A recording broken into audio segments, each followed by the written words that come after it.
Quando o jornalista, o comunicador, ele é mais crítico com o time, grandes chances são que é o time que ele torce. Exatamente. É verdade, Bruno? É verdade. Então pronto. Você se sente muito mais à vontade porque é seu.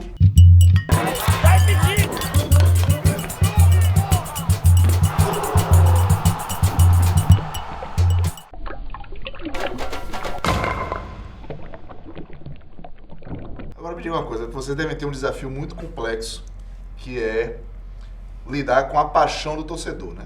Vocês acabam sendo monitorados também. Como é que é para equilibrar? Eu vou citar um exemplo hipotético.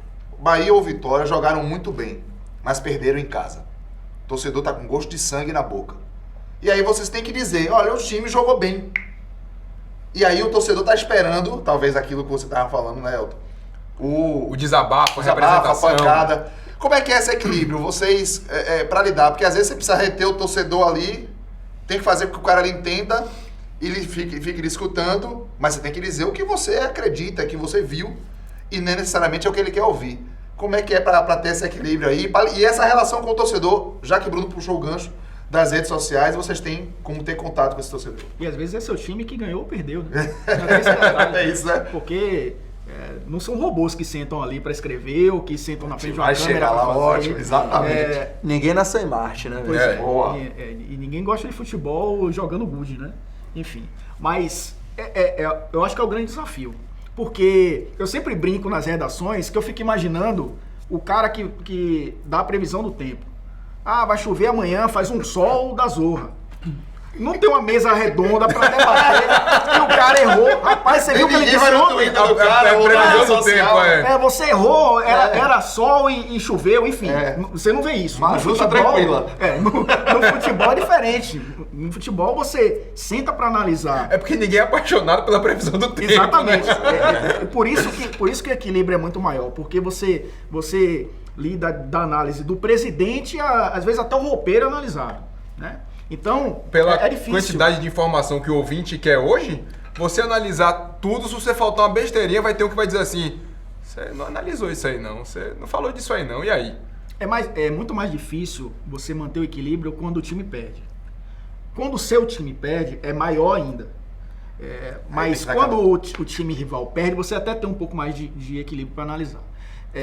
Quando o time perde, você, obviamente, tem um adversário do outro lado. Eu sempre parto do princípio que tem um adversário do outro lado. Porque é um jogo de 22 jogadores, de dois caras que estudam o jogo ali, e um se dá melhor com relação ao outro. E nesses casos onde o time perde, você vê virtudes no perdedor e vê defeitos também. Muitas vezes a gente puxa mais para os defeitos, e aí é aquela história.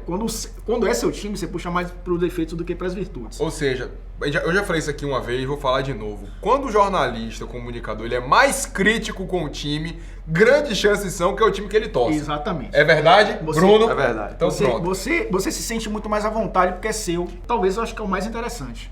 Quando você consegue manter o equilíbrio numa situação muitas vezes adversa, porque nas situações mais, digamos, de final de campeonato ou de uma... O coração tá mais inflamado, de uma alguma atuação forma. assim exuberante e você não tem muito o que dizer porque o jogo já disse por si só.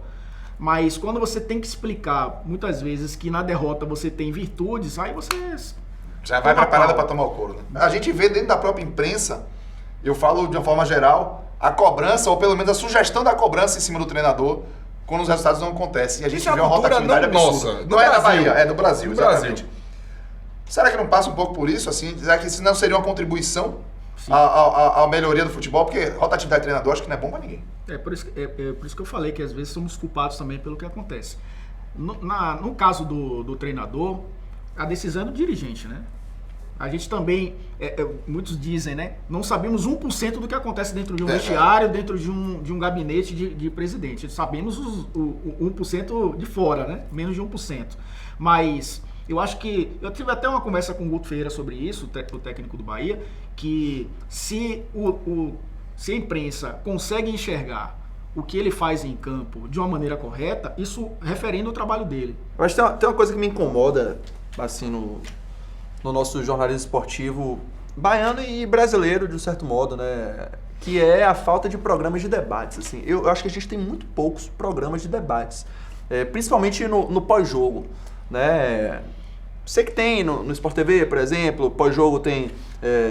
Tem um troca de passes, Tem um troca né? de passes. Mas é muito às vezes no final de direcionado ao semana. nacional, né? É muito direcionado. Você não especifica muito pra detalhar. Exatamente. Eu sinto falta de um programa aqui na Bahia, por exemplo, como esse. Aí, como o Elton fala, que muitas vezes a imprensa não contribui. O único programa que talvez a gente tenha de debate aqui na Bahia é o Cartão Verde, que se sustenta há não sei quantos anos. Mas debate com um comentarista. Debate com um comentarista só, exatamente. Assim, tem um formato... Ou seja, não é um debate, é um monólogo.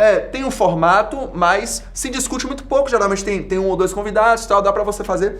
Mas a gente não tem. Então como é que a gente vai... E aí entra o que o Cássio falou, né?